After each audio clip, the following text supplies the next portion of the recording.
And we're following the conclusion of the Democratic National Convention. Kamala Harris officially accepted the Democratic presidential nomination.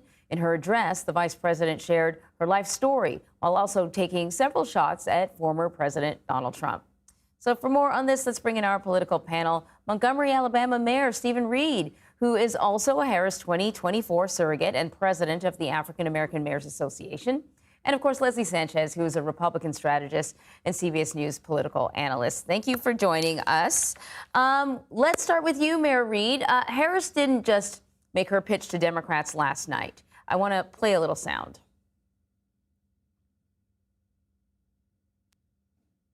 I will be a president who unites us around our highest aspirations, a president who leads and listens, who is realistic, practical, and has common sense, and always fights for the American people. So, as you know, Mayor, the Republican, the Trump campaign has been trying to paint Harris as sort of a radical lefty. And here she is saying, hey, independents, hey, Republicans who maybe are not that crazy about Donald Trump, I'm a viable alternative. Is she? Absolutely. She laid out a path to a new way forward for our nation and for everyone who wants to see a better tomorrow. I believe that her approach to not only domestic issues, understanding the cost of groceries and bills and utilities are going up on average Americans, but also understanding the tax implementation, also understanding what is happening in foreign relations, impacting all of these things was laid out very clearly. And I think that approach was more centrist and moderate, and I believe that's how she will govern. Leslie, I know you probably want to respond to that, and you'll be able to in this question that I'm about to ask you. It wasn't just Democrats making the case for Harris at the DNC. There were several Republicans who made speeches and appearances there, including someone who worked within the Trump White House. But I want to play a little bit of sound from former Congressman Adam Kinzinger and what he had to say last night. As a Republican speaking before you, I'm putting our country first.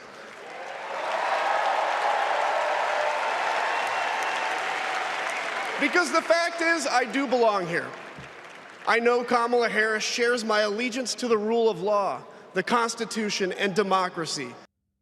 You know, one of the things the Republican Party has successfully done, I'll say under the influence of Donald Trump, is really push out more sort of centrist leaning. I don't even know what center, left, right is anymore. But Republicans who don't align with Donald Trump have kind of been shown the door. So I'm curious if somebody like Kinzinger can have an impact, can influence Republicans who are not really sure if Donald Trump is the leader they want to vote Democrat.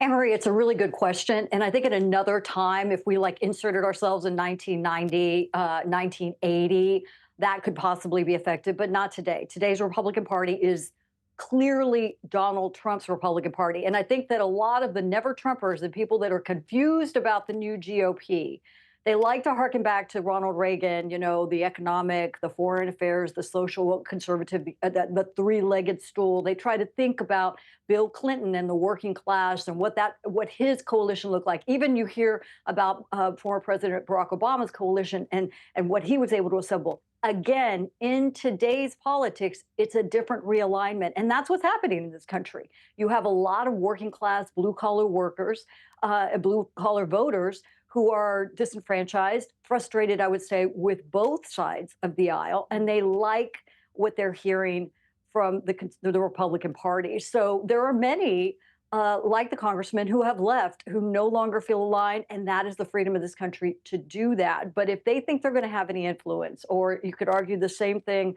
and let's just say this way, like the Lincoln Project, that had tremendous influence in 2020, I don't think they have the same impact, because now there's fewer independent voters, for one, and many people are very clear on what they feel is right. So we have to fundamentally trust the voters, and then that's kind of what's so unusual and difficult about this election cycle. Yeah, and you know, we're all sort of waiting to hear not all of us, but some people are waiting to hear what Robert F. Kennedy Jr. has to say. He's expected to end his campaign.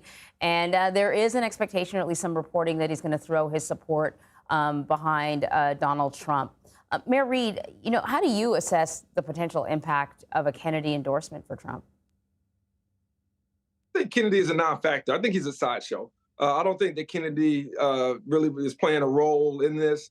He's been selling his influence, whatever that's worth, to anybody who will buy it, and no one has been a taker. So I don't think that he's a factor at all. I think the American people are focused on tomorrow and how to improve the lives for themselves, their families, and they want to see their neighbors succeed. They want to see a better tomorrow. And that's what Vice President Harris and Governor Walz have laid out here this week. That's why it's been such an impactful convention, one that's been filled with a lot of energy and enthusiasm, because it is forward thinking. And it is really about the vision of togetherness and unity in our country and how we move together. And that is going to be very hard for someone like Donald Trump to compete with, because he has sold divisiveness, he has sold being about himself, and he has sold really an argument that's based on the past more so than based on tomorrow. And Americans want to know, what are you going to do for me over the next 4 years?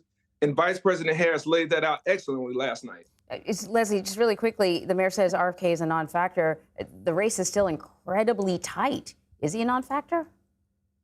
He's about a factor of about 1% to 2%, if you really lay it out. I mean, if you look at the base of his support, where a lot of people we talked about that are frustrated with both parties, about half of that went over to the Harris camp, but there's still a good chunk of it that may never go to Trump, but he will probably pick up 1 or 2 percentage points there. I would say, and just kind of speaking to the mayor's point, I think I agree with the mayor that the Democrats had an incredible convention, the music, the party, the revelry, like all of it together. And what you saw last night was Harris, the prosecutor, not Harris, the politician, really good high marks on credibility and her character.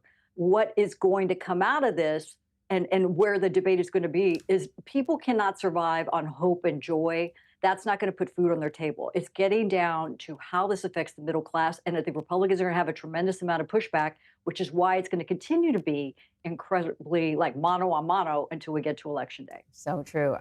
Mayor Stephen Reed and Leslie Sanchez, hopefully, well, I know, Leslie, I'll talk to you again. Hopefully, Mayor Reed will get a chance to talk to you again as well. Thank you so much.